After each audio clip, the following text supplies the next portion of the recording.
Blake Lively really thought she was going to soft launch a Redemption Arc 5 business days after waving the white flag in court.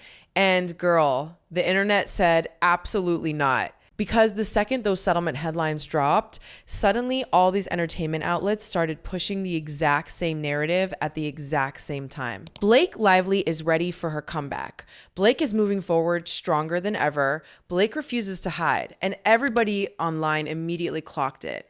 Like, oh, okay, so Leslie Sloan is back at work overtime again because the PR spin this week has been insane. And honestly, the funniest part about all of this is the timing. The ink is barely dry on the settlement papers, and already Ryan Reynolds and Blake are trying to re-enter the spotlight like none of this ever happened.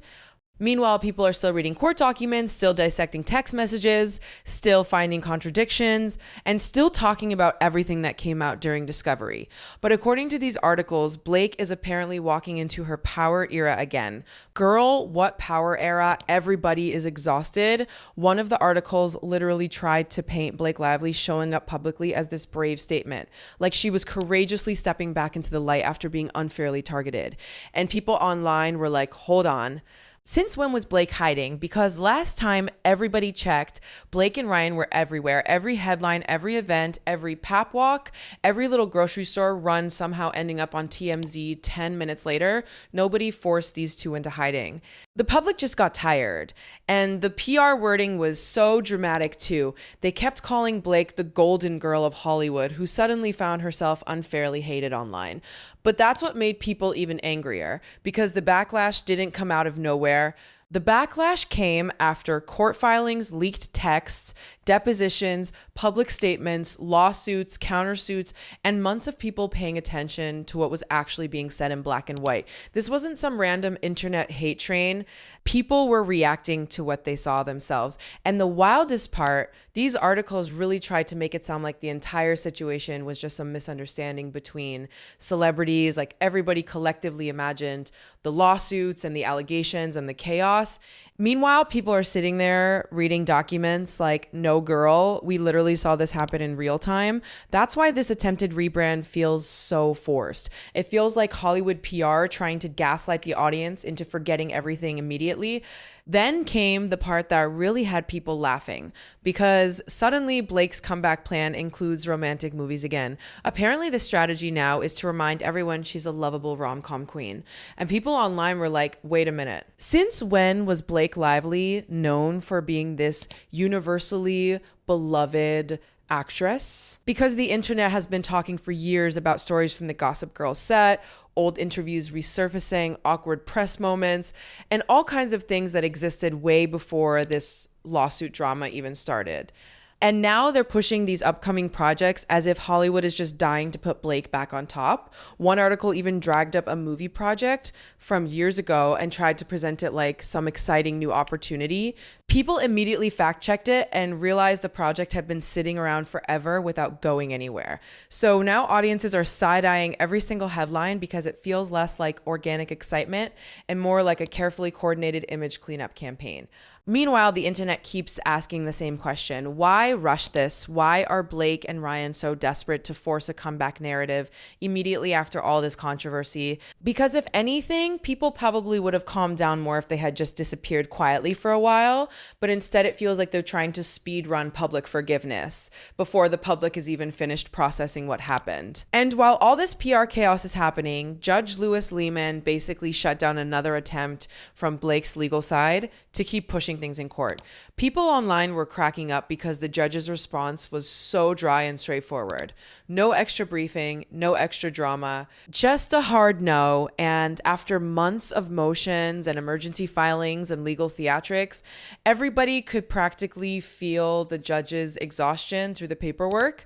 Then attorney Brian Friedman came out doing interviews, and the shade was unbelievable. Calm, professional shade, but still shade. Because he basically said out loud what so many people have been thinking this entire time. He pointed out how Justin Baldoni's side released receipts, text messages, and actual documentation, while the other side kept trying to push emotional headlines and PR framing. And what really stood out was when Brian Friedman mentioned that if you actually read the messages, Justin Baldoni never came across as hateful toward Blake at all. That detail hit hard for a lot of viewers because people expected to find some smoking gun where Justin was viciously insulting her behind the scenes.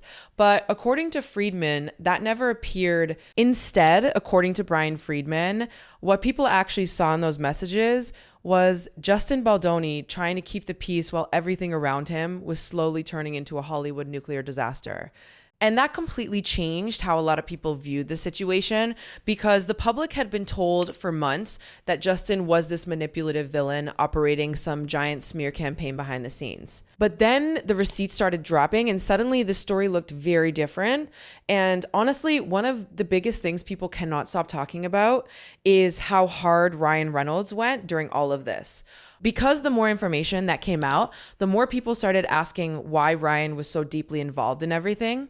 Like every time new details surfaced, somehow Ryan's name kept appearing in the middle of it. Meetings, conversations, strategy discussions, text chains, and online audiences started saying the same thing over and over. Why does this feel less like Blake's lawsuit and more like Ryan Reynolds trying to control an entire narrative? That's why this new wholesome family PR push is making people roll their eyes so hard. Suddenly, there are stories about Ryan being an amazing husband and Blake being the perfect mother, and everybody's supposed to melt and forget the last year happened.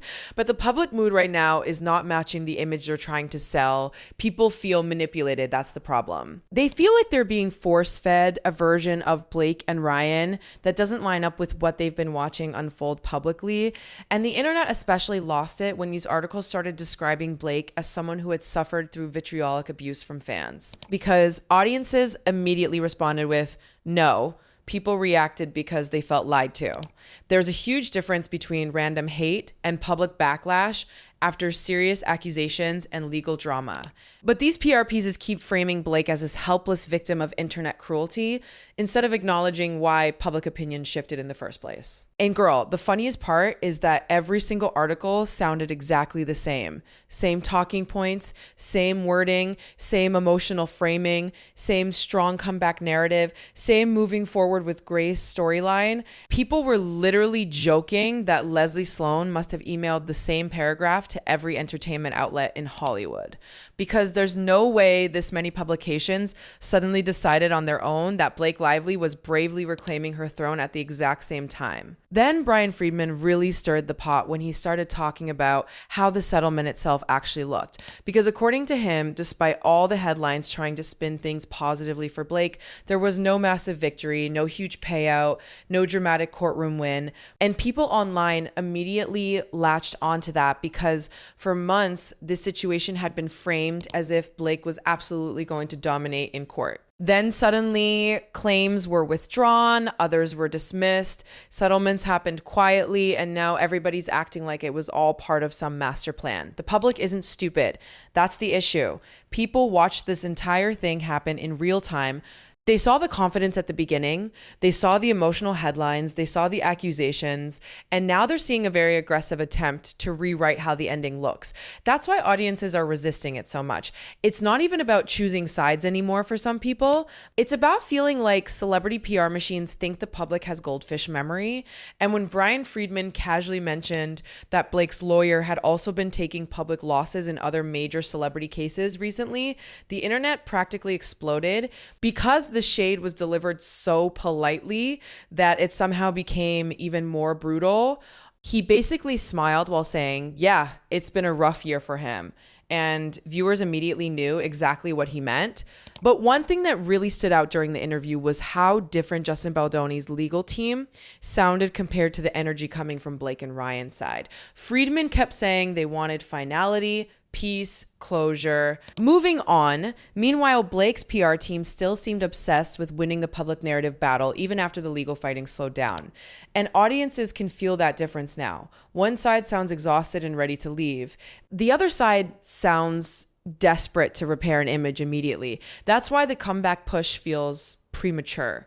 If Blake had quietly disappeared for 6 months, focused on family, stayed off red carpets, stopped the leaks and PR articles, and let the noise die down naturally, Hollywood audiences forget things all the time. But instead, they're trying to speed up the redemption arc before viewers are emotionally ready for it. And that almost always backfires, because now every new article about Blake gets met with sarcasm online, every sources say headline gets dragged. Every carefully staged appearance gets analyzed to death. People don't trust the messaging anymore. And trust is the hardest thing to rebuild once the audience feels manipulated. At one point, people online even started comparing this entire situation to a PR crisis management textbook gone wrong. Because instead of slowing down and letting the controversy breathe, the strategy seems to be flooding the media with positive stories until people give up arguing. But social media doesn't work like old Hollywood anymore. Audiences compare receipts instantly. They pull up old interviews instantly. They track timelines instantly. You can't just drop a glossy magazine profile and expect everybody to magically reset their opinion overnight anymore. And honestly, that's the part Blake Lively and Ryan Reynolds still don't seem to understand. This isn't 2009 celebrity culture anymore, where a couple of glossy interviews in a Vogue spread can erase an entire year of controversy. The audience is way more plugged in now. People read court documents. People repost old interviews. People analyze inconsistencies frame by frame like it's a true crime documentary. Once the public starts seeing cracks in the image, it's almost impossible to fully glue it back together the same way. And the more Blake's team keeps pushing this Hollywood comeback mastermind narrative, the more annoyed people become because it feels arrogant. That's the word a lot of viewers keep using, arrogant. Like they genuinely believe the public would just shrug and go, oh, okay, welcome back, queen, after months and months of nonstop legal drama, leaked messages, accusations, and chaos. Meanwhile, audiences are sitting there like, girl, we are literally still processing everything. What really damaged things for a lot of people was the perception that there was never any accountability. That's the emotional wall they keep hitting. Because from the public's perspective, Blake and Ryan didn't really come out and acknowledge anything. Instead, every headline feels like another attempt to reposition them as victims, survivors, or misunderstood celebrities who were unfairly targeted. And audiences are resisting that hard because they feel like there's been zero reflection. That's why people reacted so strongly to Brian Friedman's comments about the legal strategy, especially when he basically implied that this entire thing may have hurt Blake's reputation more than helped it. And honestly, a lot of viewers agreed, because before this lawsuit drama, even people who disliked Blake mostly just saw her as kind of out of touch or overly curated. But after all this, the conversation became much darker. Suddenly, people were debating power, influence, manipulation, PR tactics, and celebrity privilege. And then there's the Ryan Reynolds issue. Because before all this happened, Ryan had one of the strongest public images in Hollywood. Funny guy, charming husband, internet king, the lovable, sarcastic millionaire everybody thought was harmless. But now, a lot of people online feel like they saw a completely different side of him during this situation. And once that perception shifts, it's really hard to reverse. That's why so many comments online keep saying the same thing. We have Blake fatigue, but we especially have Ryan fatigue. People are tired of the constant branding, the jokes, the calculated social media posts, the perfectly timed articles, the image management. And when audiences start viewing every public appearance as strategic instead of authentic, celebrities lose the thing that matters most: emotional connection. Even the Met Gala appearance became part of the conversation. Instead of people just admiring fashion, everybody immediately turned it into discourse. Was it planned? Was it intentional? Was this the first step of the comeback campaign? Was the timing deliberate? That's how deep the skepticism runs now. Nothing feels natural to the audience anymore when it comes to Blake and Ryan. Meanwhile, Justin Baldoni somehow ended up gaining sympathy from people who weren't even fans of his before.